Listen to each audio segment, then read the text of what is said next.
Merci beaucoup déjà d'être présent pour cette conférence. Du coup, un format un petit peu spécial puisqu'on va vous faire participer. Ça va être des questions sur un thème qui est assez large, qui est faisons de l'adaptation aux enjeux environnementaux d'aujourd'hui, la culture de demain, qui est un thème assez complexe à aborder. Tu peux passer. Et du coup, qui est en fait la mission de notre entreprise. Donc, qui on est? On est un cabinet de conseil qui s'appelle Ping Stratégie. Ping pour performance industrielle et carbone.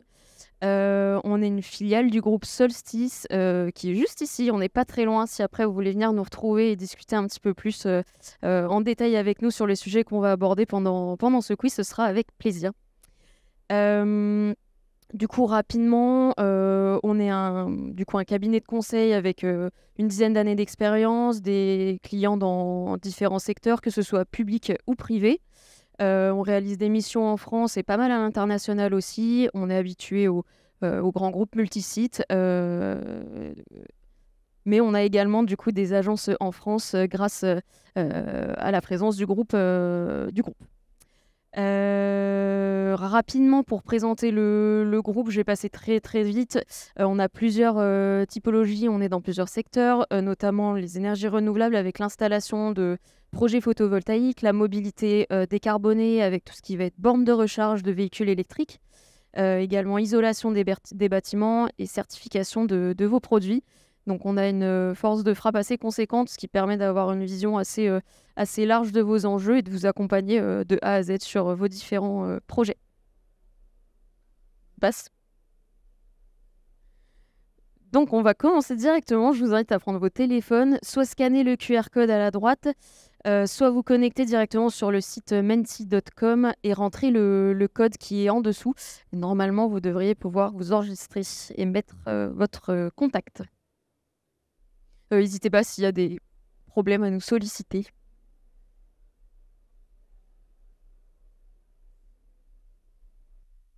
Que pour info, vous avez des petites interactions tout au long de la présentation qui seront disponibles. Voilà, là on voit le nombre de personnes connectées. Si vous voulez interagir en attendant ou pendant la présentation, vous n'hésitez pas, ça rendra la chose un peu plus vivante. Et je sais. Voilà. 6, 7. Ok.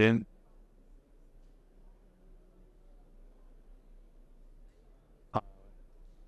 Est-ce que tout le monde a réussi à se connecter? Non. Non, il faut pas créer un compte normalement, juste. Pardon? On attend. On attend que tout le monde soit connecté. Si vous êtes sur la page, vous aurez un petit logo, vous pourrez mettre un petit prénom juste après. Et voilà, comme vous êtes 8, si je sais encore compter. Non, vous êtes 7. Vous étiez 8. Mais après, si vous êtes sur une page, effectivement, normalement, vous avez rejoint. Et après, voilà. On est bon? Ok. Donc ça, c'est vous toutes et tous. Voilà. Ah, pareil, on vous laisse 10-20 secondes, le temps de trouver un petit surnom sympa en fonction de ce que vous voulez faire. On rappelle qu'il n'y a rien à gagner. Juste du fun. On a perdu quelqu'un.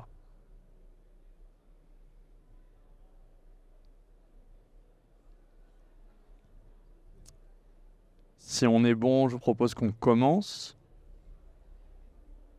Pas d'objection, mais on commence alors.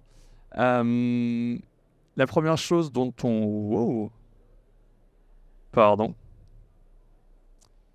Ouais, ça va être la seule limite de la chose. Voilà. La première chose dont on va vous parler, c'est ce qu'on appelle les limites ou les frontières planétaires. C'est des processus qui régulent le fonctionnement et la résilience du système Terre. Et la question, c'est combien ont été dépassés depuis qu'on les a découvertes? 2 sur 9, 4 sur 9, 6 sur 9 ou 8 sur 9? Pour info, plus vous répondez vite, plus vous avez de points.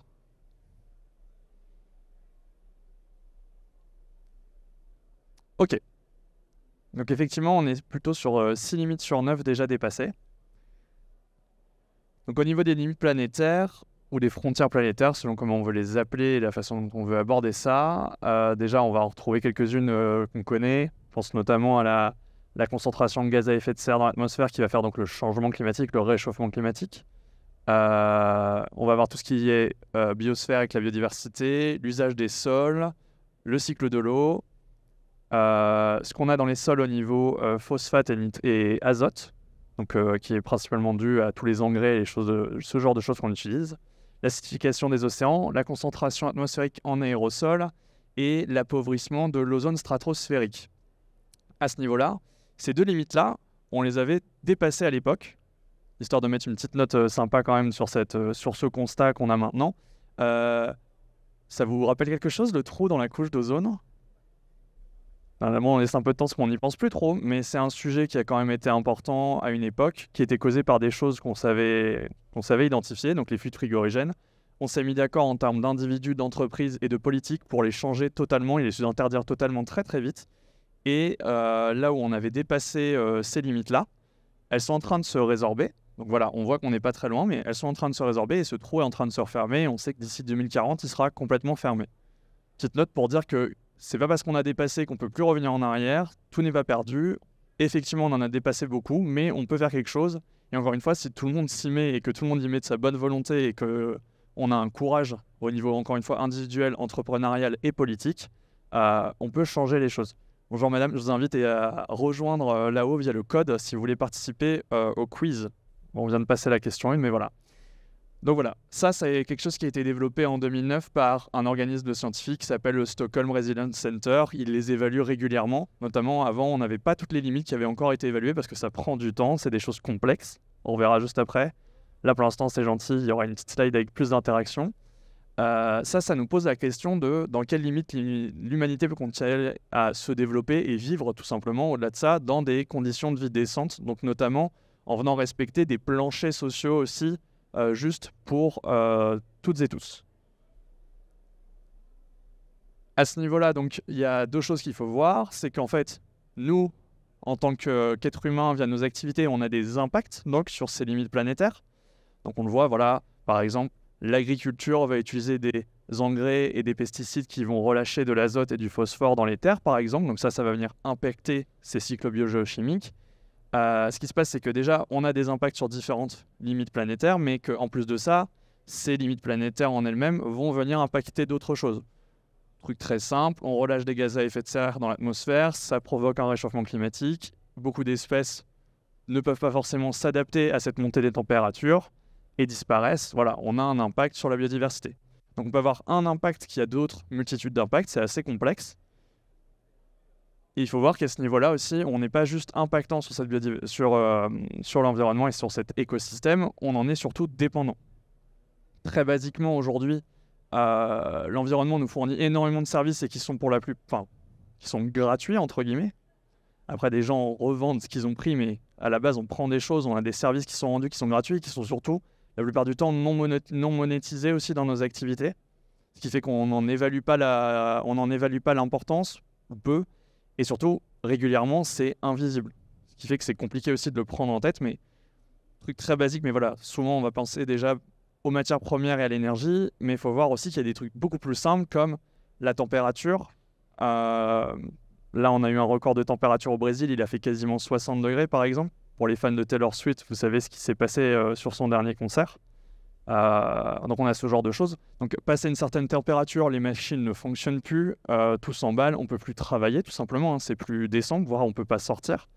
On a les questions tout simplement aussi basiques d'avoir de l'eau saine qu'on peut boire, dont on a besoin, avoir de l'air de qualité et d'autres choses au niveau bien-être. Donc le fait juste d'avoir une bonne santé mentale, se sentir bien dans un environnement sain. Donc c'est important d'évaluer nos impacts et aussi nos dépendances à cet environnement pour pouvoir mettre en place des solutions d'adaptation pour limiter au maximum ces impacts, mais aussi anticiper les changements qui vont arriver et ne pas en être trop dépendant non plus. Pour ça, on peut utiliser l'outil dont on vous parlera après, l'analyse de cycle de vie, le bilan des gaz à effet de serre. Mais voilà, on en parle juste après. Donc on a ce constat du problème, même si voilà, encore une fois, je vous rappelle, couche d'ozone par exemple, on a une action commune qui a été faite et ça montre que c'est faisable si on s'y met et qu'on y met une bonne volonté. Mais donc ça nécessite une transition. Donc à ce niveau-là, Émilie, est-ce que tu peux nous parler de la transition environnementale et des bonnes étapes pour ça ? Et ça va être la prochaine question. Quelles sont les principales étapes pour réussir cette transition au niveau de vos organisations?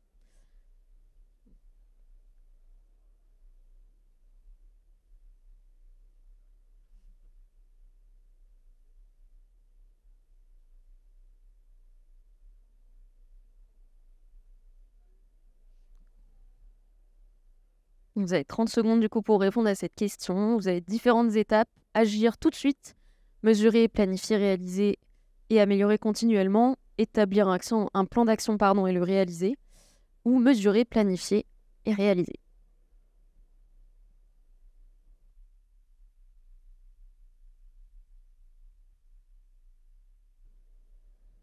Alors, est-ce qu'on peut avoir les résultats, nous? Ah, ça y est.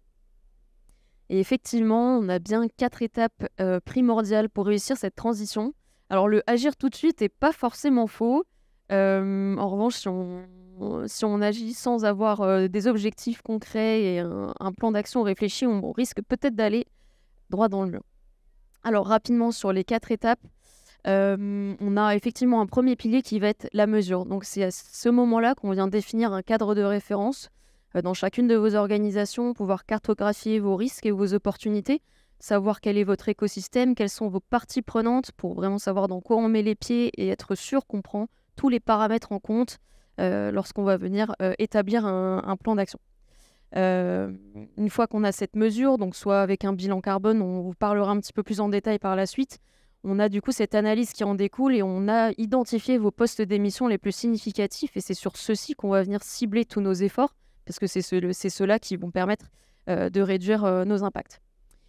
On a du coup cette planification qui vient rentrer en compte qui rend par la suite.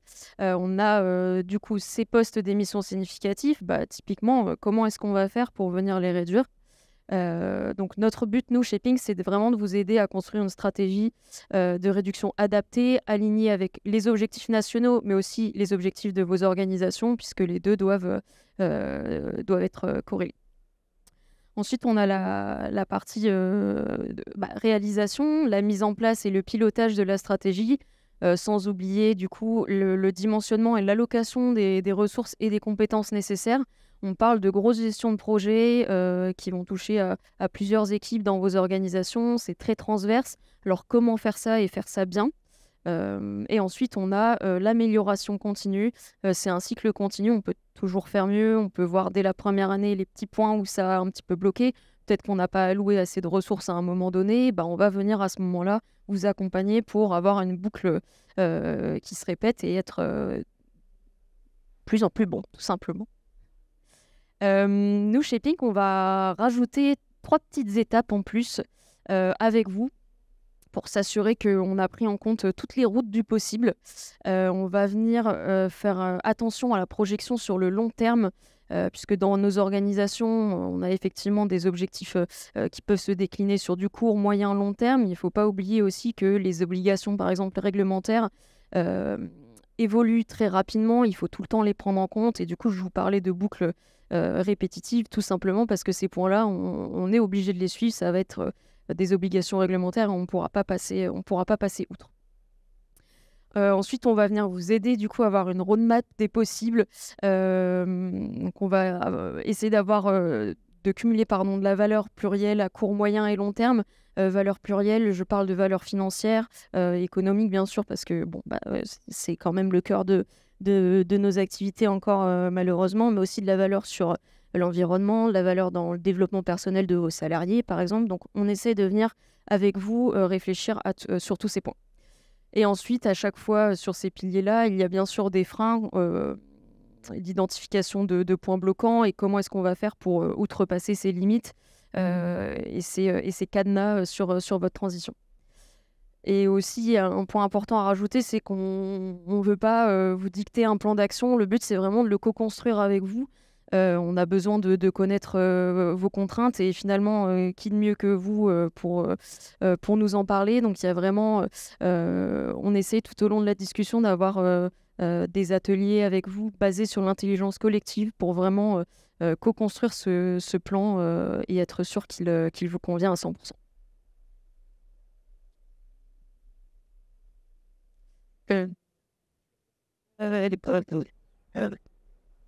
Ok. Je vois qu'il y a des gens qui nous ont rejoints. Je le répète, là-haut, vous avez donc un petit site qui s'appelle Menti, menti.com.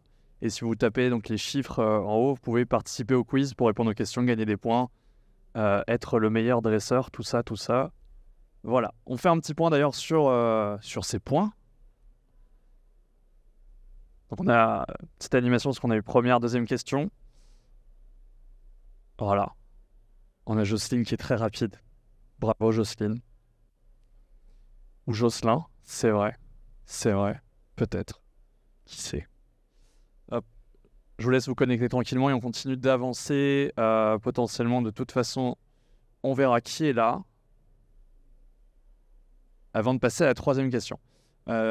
Pour meubler, parce qu'il faut meubler le temps que les gens arrivent sur cette troisième question, on va passer sur donc, le sujet dont on vous parlait tout à l'heure, le bilan carbone, le bilan GES, donc des gaz à effet de serre, sur les émissions de gaz à effet de serre, qui est un exemple.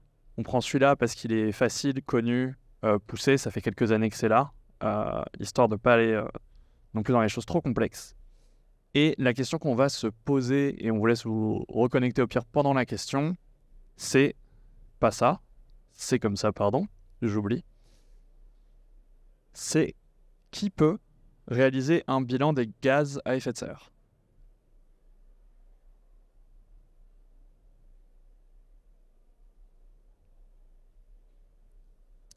Donc on a le choix entre les collectivités de moins de 50 000 habitants, celles de plus de 50 000 habitants, les organisations de moins de 500 salariés ou les organisations de plus de 500 salariés. Nicolas, on garde les réponses, on sait que tu as vu les réponses.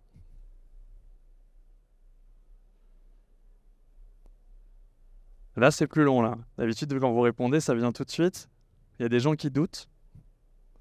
Ok, mais voilà, alors, c'est sympa, de temps en temps, on fait pas de piège. Tout le monde a bon. Petite nuance sur la question, on aime bien être un peu relou aussi.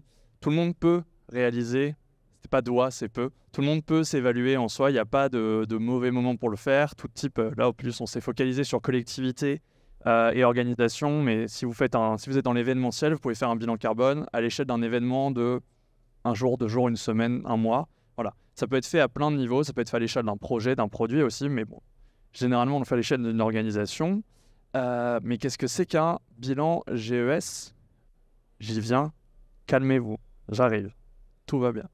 En gros, un bilan GES, on va venir évaluer les émissions donc, de GES, gaz à effet de serre, de l'ensemble des activités d'une organisation, d'un projet, d'un produit, généralement d'une organisation, sur une période temporelle. Généralement, on prend 12 mois, mais on peut prendre moins, on peut prendre plus. On prend généralement 12 mois et généralement on prend aussi, on recommande l'exercice comptable parce que ça permet d'avoir des indicateurs communs monétaires et environnementaux en même temps et d'avoir une double décision à ce niveau-là. Enfin, 2 indicateurs pour décider. Combien ça coûte? Quel impact ça a? Est-ce que j'en suis dépendant financièrement? Est-ce que j'en suis dépendant d'un point de vue climatique? À ce niveau-là, on va évaluer plusieurs choses. Au centre, ça pointe ça, c'est ça? Non. Au centre, on va avoir ce qu'on brûle, très simplement.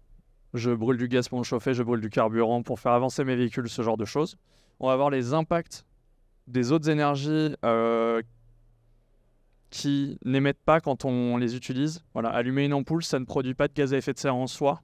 Par contre, produire l'électricité qui allume cette ampoule, ça en émet. Et donc ça, on va venir le prendre en compte. On va prendre en compte tout ce qui est déplacement, que ce soit du fret amont ou aval, donc des marchandises que vous achetez et que vous transportez chez vos clients.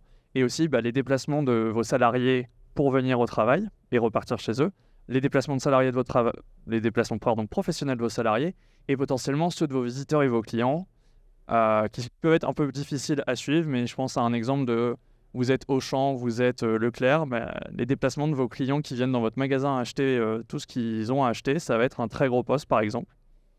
On se pose aussi vraiment la question de quel flux mon activité a besoin pour fonctionner. Si les clients ne viennent pas dans votre magasin et qu'ils n'achètent pas vos produits, votre magasin se casse la gueule. Donc c'est important de le prendre en compte aussi. Typiquement, ça c'est une dépendance. C'est une dépendance à ce niveau-là.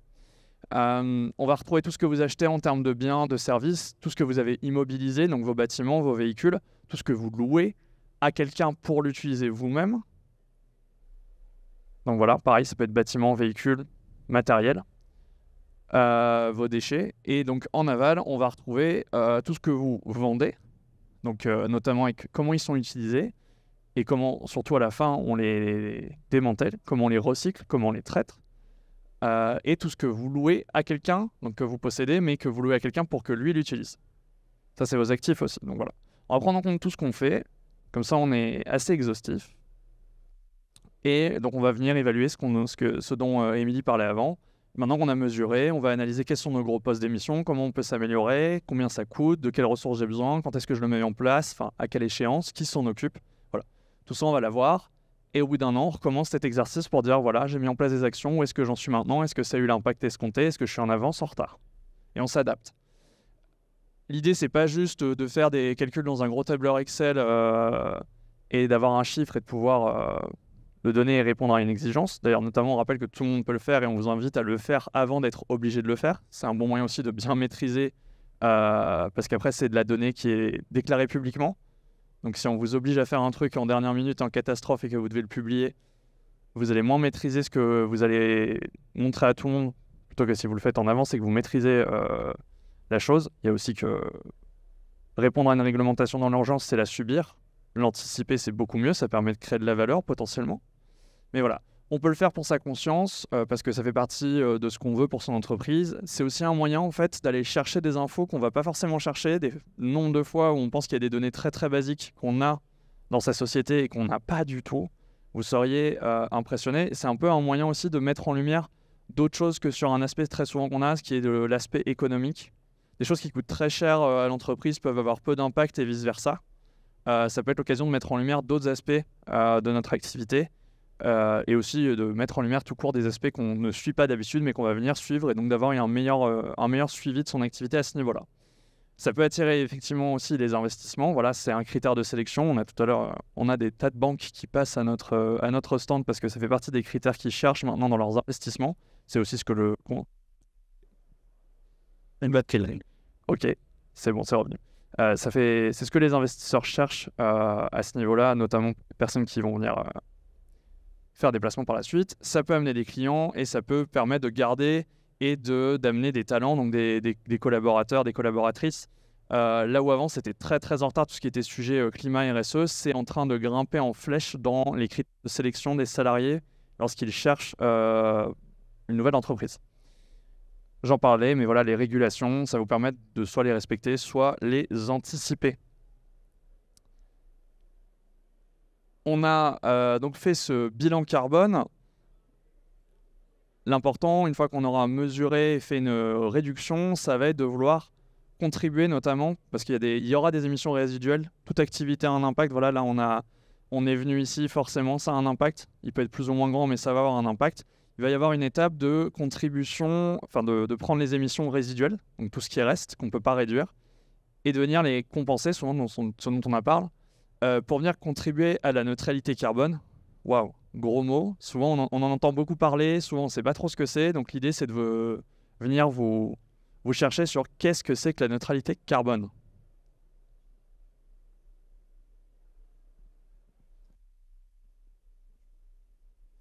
Et donc on attend quelques secondes peut-être pour ceux qui sont déconnectés. Et on va pouvoir y aller. Donc, comme le dit Arnaud, qu'est-ce que la neutralité carbone ?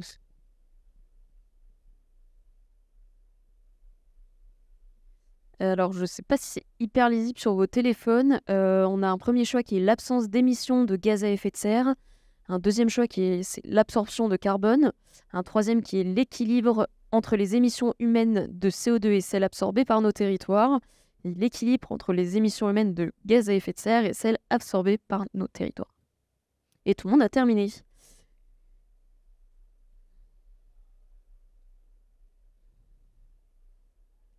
Alors, c'était un petit peu fourbe de notre part. Le premier choix, on s'explique tout de suite, l'absence d'émissions de gaz à effet de serre.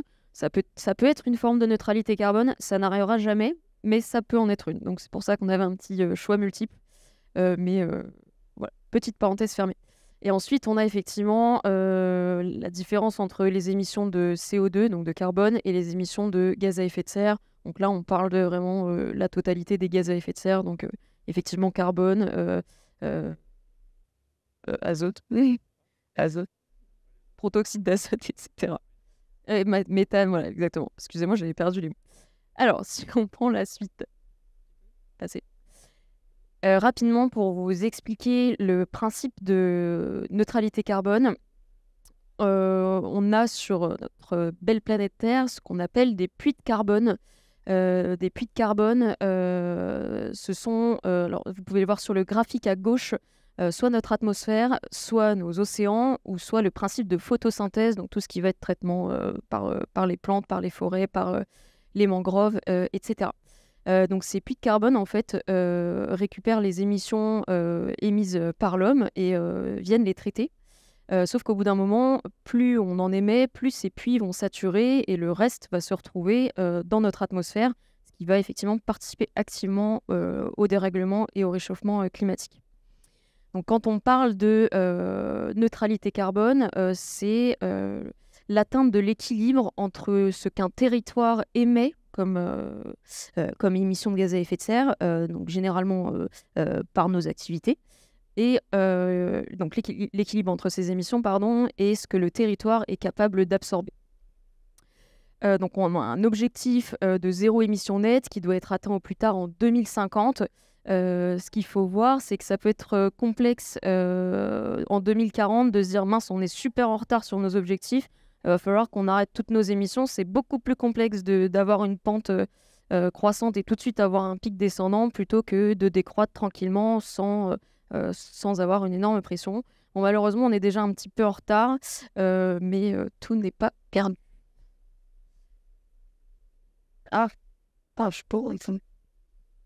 Alors rapidement, quel est le rôle de nos organisations, de nos entreprises dans cet objectif de zéro émission nette ou de contribution à la neutralité carbone? On a plusieurs piliers sur lesquels on va pouvoir venir travailler avec vous. Le premier pilier qui va être la réduction de l'empreinte de vos produits ou de vos services. Donc Arnaud vous a présenté le bilan carbone. Donc là, on va savoir quels sont vos postes les plus significatifs. Si vous avez des entreprises qui fabriquent un produit en tant que tel, on va pouvoir également vous aider sur tout ce qui va être éco-conception de ce produit. Donc via un exercice qui s'appelle l'analyse de cycle de vie, l'ACV. Ensuite, on va avoir tout ce qui va être sujet lié à votre chaîne d'approvisionnement. Maintenant, en Europe, on a beaucoup délocalisé. On produit peu d'objets qu'on utilise maintenant au quotidien. Donc ça veut dire qu'on a un peu externalisé nos émissions vers l'Asie notamment. Mais finalement, ce sont quand même nos impacts. Donc comment est-ce qu'on va embarquer nos fournisseurs dans notre démarche pour atteindre nos objectifs long terme. Ensuite, sur des points un petit peu plus précis, on va avoir tout ce qui va être efficacité énergétique et industrielle, donc directement dans vos process ou dans vos bureaux, hein, concrètement.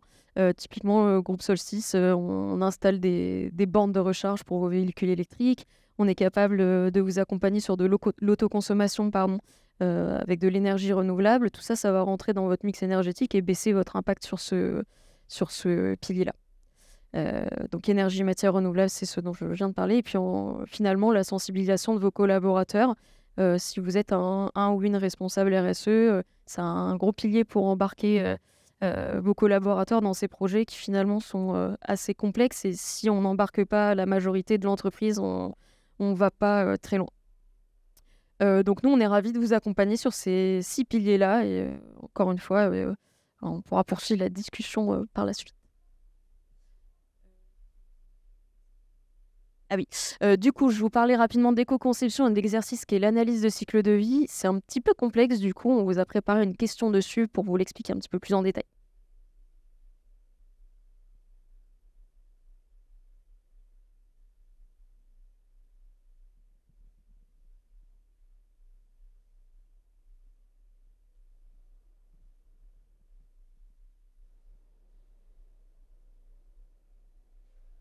C'est la dernière question. C'est dernier moyen d'être le ou la meilleure. Non, c'est pas vrai. On s'en fout de savoir qui est le ou la meilleure. L'important, c'est que vous ressortiez avec des messages clés, des informations clés Parce que c'est pas un jeu qu'on gagne tout seul, c'est un jeu qu'on gagne tous ensemble. C'est beau, hein? Ouais. Je me le dis tous les matins devant le miroir, parce que sinon... Ok, je lance la dernière question. Donc, pourquoi réaliser une analyse de cycle de vie? C'est une très bonne question. C'est tout petit, désolé. Pour quantifier les impacts environnementaux de mes produits, pour montrer que mes produits sont neutres en carbone, pour réduire l'intensité matérielle et énergétique de mes produits, ou pour revoir la conception de mes produits. On fait avec les moyens qu'on a, effectivement, il peut y avoir plusieurs réponses. Vous n'avez accès qu'à une seule réponse. Voilà. Ça vous laisse plus de chances, potentiellement, s'il y a plusieurs bonnes réponses, d'avoir... Bon, il y a plusieurs bonnes réponses, voilà. Effectivement, donc quantifier les impacts environnementaux de mes produits, c'est un peu la base de la CV. Voilà, on fait une analyse de cycle de vie. On a les impacts environnementaux sur l'ensemble du cycle de vie et sur les phases du cycle de vie aussi. Ça, c'est très important. Ça va ressembler au niveau du bilan carbone aux phases que je vous ai montrées avant. On va voir de l'amont, du transport, de l'utilisation, ce genre de choses. Montrer que mes produits sont neutres en carbone. Bravo à vous, vous n'avez pas coché cette réponse. Petit point, donc vous allez voir beaucoup de boîtes qui vont dire qu'elles sont neutres en carbone, des produits qui vont être neutres en carbone, des services qui vont être neutres en carbone. Ils vous mentent? Non, surtout que techniquement, aujourd'hui, ça va être répréhensible par la loi. Le terme de neutralité carbone, il fait de sens qu'à l'échelle de la planète. À la limite, on va venir le décliner à l'échelle d'un territoire, d'un État, histoire que les différents pays aussi puissent se mettre des objectifs, mais on va plutôt maintenant favoriser le terme de contribution à la neutralité carbone. Je ne peux pas être neutre en carbone, je suis plein de carbone moi-même, ça ne marche pas. Si je suis neutre en carbone, je ne suis pas et je préfère être. Donc à ce niveau-là, mais ce terme va être encadré. Il y a toute une ISO qui est en train d'être développée pour tout ce qui est terme de neutralité carbone et notamment de contribution à la neutralité carbone, ce qui empêchera les entreprises de venir tromper les consommateurs à ce niveau-là dans pas longtemps. Pour réduire l'intensité énergétique et matérielle de mes produits, on en parlait juste avant, c'est aussi l'intérêt d'avoir un inventaire en fait, parce que la première étape d'une analyse de cycle de vie, ça va être de faire un inventaire, de dire c'est comme une recette de cuisine. Pour faire mon produit, j'ai besoin de quoi? Dans quelle quantité? Si pour faire un gâteau, vous avez besoin de la farine, vous avez plusieurs choix. Soit vous pouvez mettre toute la farine dans le saladier et ça c'est bon, mais si à chaque fois que vous prenez votre sachet, vous le faites tomber et qu'il y a de la farine qui finit au sol, vous avez une moins bonne efficacité. Votre gâteau vous coûte plus cher pour la même chose. Donc c'est aussi un moyen, ça c'est aussi un des messages, on y reviendra dessus en conclusion, mais un des messages qu'on va vous faire passer, c'est que tout ce qui est performance environnementale, c'est pas un caillou dans la chaussure, c'est vraiment à voir comme une opportunité de mieux gérer ses activités, parce qu'au final, qu'est-ce qui a de l'impact? C'est j'utilise beaucoup d'énergie, beaucoup de matière, donc en fait, pour ça, on va venir réduire l'énergie et la matière qu'on consomme, donc ça va vous coûter moins cher aussi, vous allez être plus performant. C'est vraiment une double opportunité à ce niveau-là. Ça doit pas être un caillou dans la chaussure, c'est beaucoup perçu comme ça aussi, et ça doit pas l'être, c'est vraiment dommage. Dernière bonne raison de le faire, revoir la conception de mes produits. Bah oui, parce que si on a vu quels étaient les impacts, si on a vu où est-ce qu'on était trop intense, autant passer à la dernière étape qui est de je vais réduire. Du coup, est-ce que je peux utiliser d'autres matières? Qu'est-ce que ça implique? Est-ce que je peux utiliser moins d'énergie des nouveaux process, ce genre de choses? Voilà. Tout ça, c'est faisable. Tout ça, on peut vous accompagner dessus. Et c'est ce dont parlait Émilie juste avant, ça s'appelle l'éco-conception. À ce niveau-là. Sur lesquels il y a des aides et sur lesquels on peut vous accompagner d'ailleurs. Rapidement, pour rappeler, donc, le cycle de vie, comment est-ce qu'on fait un produit? On va venir chercher des matières premières, donc ça, on va venir le prendre en compte. À chaque fois, les petites flèches grises, c'est du transport. Donc, on va venir transporter ça dans une première usine qui va modifier les choses, potentiellement à plusieurs usines. Donc, ça, c'est toutes les étapes de fabrication du produit. Après, on va retrouver le transport de ce produit jusqu'au point de vente ou de livraison, l'utilisation par le consommateur, sa fin de vie, donc je vais le jeter. On rappelle qu'on ne jette pas ces mégots de cigarettes ni ces emballages plastiques au sol, s'il vous plaît. Et ensuite, ce déchet va être récupéré et va être traité. Donc, il va être désassemblé, si possible, recyclé, incinéré, enfoui. Voilà, il y a plein de choses à faire à ce niveau-là. À chaque fois, on va venir regarder, en fait, pour chaque étape, c'est quoi les quantités, c'est quoi les flux, c'est quoi les pertes aussi, et quels impacts, quelles interactions ça a avec l'environnement. plutôt que de dire impact d'ailleurs, c'est quelles interactions ça a, parce que potentiellement, on peut avoir aussi un produit qui a des impacts positifs. C'est faisable à ce niveau-là. Encore une fois, on va retrouver des piliers assez similaires, et c'est aussi le message qu'on voulait faire passer dans cette présentation. C'est vraiment, il y a des opportunités à saisir, elles sont là. Il faut juste savoir aller les chercher et se faire accompagner potentiellement, mais voilà. Ça recoupe, c'est bon. Donc, une fois que vous avez évalué l'empreinte de votre produit, de votre service, il y a un truc tout simple qui est de le faire certifier aussi. Ça permet d'avoir une sorte de... J'ai pas le mot, mais c'est pas très grave. Ça permet d'avoir C'est pas grave. Voilà, une forme de reconnaissance, merci Émilie, sur le marché, de pouvoir vous comparer, ce genre de choses, d'avoir un cadre aussi, voilà, c'est ça le mot que je voulais chercher, d'avoir un cadre qui permet de légitimer, c'était l'autre mot que je cherchais, merci moi, de légitimer en fait tout ce que vous avez fait, de vous faire reconnaître effectivement, comme le disait Émilie. Encore une fois, on a parlé d'optimiser vos process en termes de matière et d'énergie. On n'est pas là pour vous apprendre à quel point ça coûte cher. Il faut voir qu'aussi, comme il va y avoir de la contraction à force sur tout ce qui est matière et énergie, forcément les prix vont grimper. Donc autant apprendre à être sobre dans ce que vous utilisez et efficace dans vos process. Identifier les alternatives résilientes et durables. On peut avoir potentiellement, ça c'est quelque chose à prendre en compte aussi, c'est de se dire, je peux remplacer mes choses, il faut savoir quels impacts ça a sur son produit. Forcément, si ça vient faire qu'au lieu d'avoir une durée de vie de 30 ans, il passe à 10, c'est peut-être pas une bonne idée, vu que déjà on va tout multiplier le reste des impacts par 3. Mais aussi, on peut réfléchir en termes d'approvisionnement et notamment on parlait de traçabilité de la chaîne d'approvisionnement juste avant. Réfléchir à qu'est-ce qui se passe si demain il n'y a plus de pétrole et qu'on ne peut plus faire amener mes matériaux dont j'ai besoin en bateau pour construire mon produit. Je ne peux plus construire mon produit potentiellement. Donc réfléchir aussi à se dire, ok, dans 10, 20, 30 ans potentiellement, comment je fais pour que mon activité elle soit toujours là et qu'elle soit pérenne avec ce qu'on a autour de nous. Donc ça, c'est un sujet dont on peut parler. Réduire vos dépenses et vos coûts, et éviter surtout les surcoûts.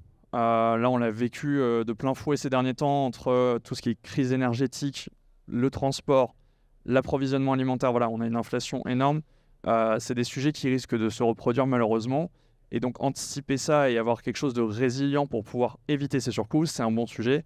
Encore une fois, tout ce qui va être mobilité électrique et production sur vos toits, vous avez des surfaces, autant les utiliser pour produire de l'énergie et être autonome et pas dépendant de la fluctuation, par exemple. Ça, c'est un sujet qui peut être fait. Enfin, ça va vous permettre d'accéder à de nouveaux marchés. De plus en plus de marchés sont régulés. Il faut avoir une certification, il faut être en dessous d'une certaine empreinte. Il y a plein de sujets. Ça peut vous permettre aussi parfois d'avoir des bonus, des subventions à ce niveau-là. C'est vraiment un moyen d'accéder à des marchés qui sont fermés, parfois même fantômes. Régulièrement, on a des clients à qui on propose des choses qui n'en ont pas connaissance. Et on dit c'est très simple, si vous ne savez pas que ce marché existe, parce que les gens qui utilisent les produits avec cette certification, ils ne vous demandent pas si vous avez le produit. Ils vont sur le site, c'est marqué sur le site de l'organisme certificateur qui a la certification, et ils appellent les gens. Ils ne vont pas commencer à vous demander ça. Vrai marché fantôme à ce niveau-là, sur les produits certifiés, parce qu'il y a des sites web qui regroupent tout ça, notamment dans tout ce qui est construction. Il y a un gros sujet à ce niveau-là. Et encore une fois, on parle de respecter, anticiper la loi. Je pense à des choses toutes bêtes, mais dès que vous avez un produit qui est au contact du public, vous devez avoir une certification RoHS, par exemple, sur les substances dangereuses au contact de l'humain. Un moyen de vérifier qu'il n'y a pas de substance, c'est de faire une analyse, et donc pourquoi pas une analyse de cycle de vie, et donc pourquoi pas, au passage, obtenir une certification et partir dans une démarche d'éco-conception pour réduire vos coûts. Il y a un moyen, en fait, de mutualiser aussi beaucoup de coûts et de temps d'analyse et de réflexion à ce niveau-là. Mais voilà. C'est tout pour nous aujourd'hui. On essaie de respecter notre timing comme on peut, vu qu'on a eu un peu de décalage au début. Peu de suspense, qu'on va avoir les petites questions qui vont se remettre petit à petit pour voir qui en est où. Alors forcément, certaines personnes sont arrivées plus tard. On vous pardonne, c'est pas grave. Et bravo à Jocelyne ou Jocelyn, je ne sais pas. Si Jocelyn, du coup, tu avais raison. Je ne sais pas. Désolé. Bravo. Et donc voilà, on espère que ça vous donne un peu aussi un aperçu de où on en est, parce que c'est une première étape. C'est pas grave de pas tout savoir, c'est normal, on peut pas tout savoir, on n'est pas Wikipédia. C'est important de voir où on en est pour pouvoir aussi mieux avancer. Si vous savez ce que vous savez pas, vous savez déjà beaucoup plus de choses que quelqu'un qui pense tout savoir. Vous savez quelles sont vos lacunes et vous savez comment avancer, sur quoi travailler. Si vous voulez aller plus loin, donc vous n'hésitez pas, ce qu'on disait au tout début, nous on est juste là, c'est pas loin en plus. Donc voilà, si vous avez des questions, que ce soit sur l'accompagnement, mais aussi sur du plus concret de tout ce qui est mobilité électrique, isolation, étanchéité, production d'énergie, le stand est juste là, encore une fois. Dans l'absolu aussi, si vous avez des questions un peu plus générales, on a un formulaire de contact juste ici. Si vous avez des projets un peu plus précis, que vous n'avez pas le temps parce que là vous avez faim, vous l'allez manger, vous dites il s'arrête jamais de parler ce mec, j'ai envie d'aller chercher mon sandwich, désolé. Voilà, on a tout ça. N'hésitez pas à venir vous voir et on espère que vous avez apprécié cette présentation. Merci de votre attention et bonne journée.